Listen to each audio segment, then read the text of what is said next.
الصلاة والسلام علیکہ یا سید الانبیاء و خاتم النبیین وعلی سائر الانبیاء و آلک و صحابک والاولیاء والصالحین۔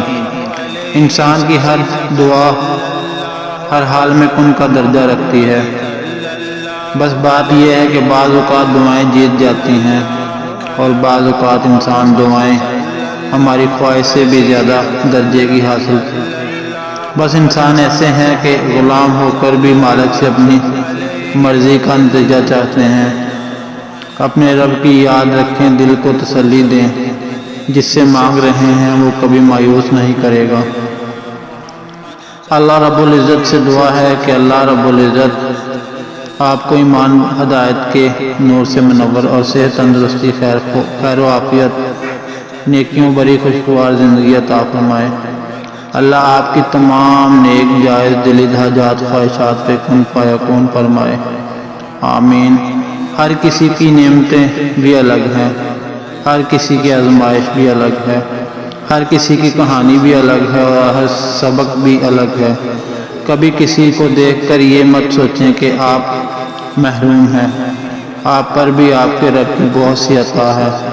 بس یہ سوچ لیا کریں کہ آزمائشیں جن پر آتی ہے ان سے اللہ سبحانہ وتعالیٰ بہت زیادہ محبت کرتے ہیں، اور جو آزمائشوں پر صبر کرتے ہیں وہ اللہ سبحانہ وتعالیٰ سے محبت کرتے ہیں۔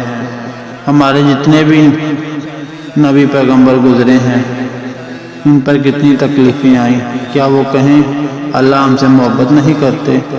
ان کے واقعات پڑھ لیں کہ انہوں نے کتنے صبر کیے اور اللہ سبحانہ وتعالیٰ کے محبوب بن گئے۔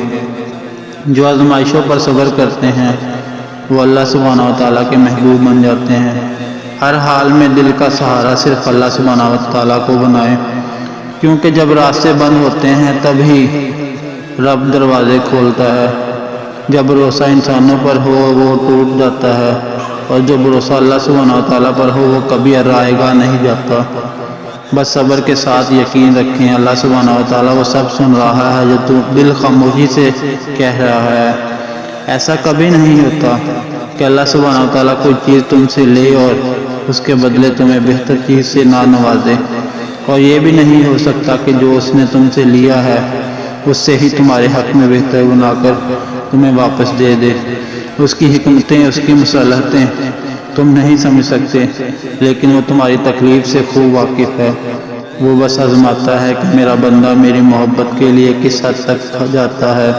دعائیں، التجائیں سب وہ سنبھال کے رکھتا ہے، اور پھر ان کے ذریعے ہمیں نوازتا ہے۔ ہم دیکھتے رہ جاتے ہیں جب وہ دو جہانوں کا خالق ہو کر ہمارے یقین کی لاج رکھتا ہے، تو کیا ہم اس کی محبت کی لاج نہیں رکھ سکتے؟ اس کی رضا میں اپنا دل مطمئن نہیں کر سکتے؟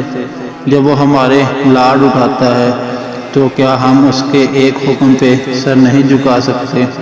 اس کے جیسی محبت تو کوئی نہیں کر سکتا، مگر ہاں ہم اس کی چاہت کا احترام تو کر سکتے ہیں، اسے محبت کرنے کی کوشش کر سکتے ہیں۔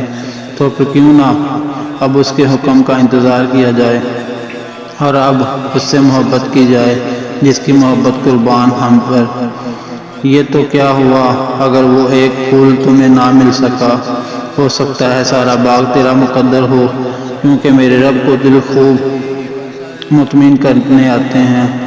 اگر آپ کو کوئی چیز بہت شدت سے چاہیے تو یاد رکھیں آپ کے رب العالمین کے پاس اس چیز کی خزانے ہیں۔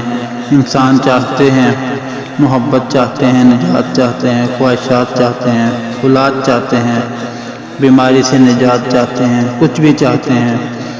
آپ کے رب ذوالجلال کے لیے کچھ مشکل نہیں، لیکن آپ نے بھی اپنی دعاؤں میں صبر کرنا ہے، یہ بھی ایک عبادت ہے۔ آپ اپنے رب سے اس دعا کو مانگے عاجزی محبت کے ساتھ، تو ایک دن وہ ضرور قبول ہوگی۔ تم اکیلے نہیں ہو، رو کیوں رہے ہو؟ کیا تمہیں اس کے رحمان ہونے پر یقین نہیں ہے؟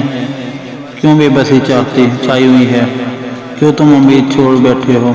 تمہارا رب العالمین جو تمہارے سسکیوں سے واقف ہے، وہ تمہارے لیے وہ راستہ چنتا ہے جو تمہارے لیے بہتر ہوتا ہے، وہ تمہاری دعائیں رد نہیں کرتا، تم سجدہ کرنا مت بھولنا، قرآن سے رب العالمین سے جڑے رہنا، وہ قادر ہے تمہاری زندگی بدلے گا انشاءاللہ۔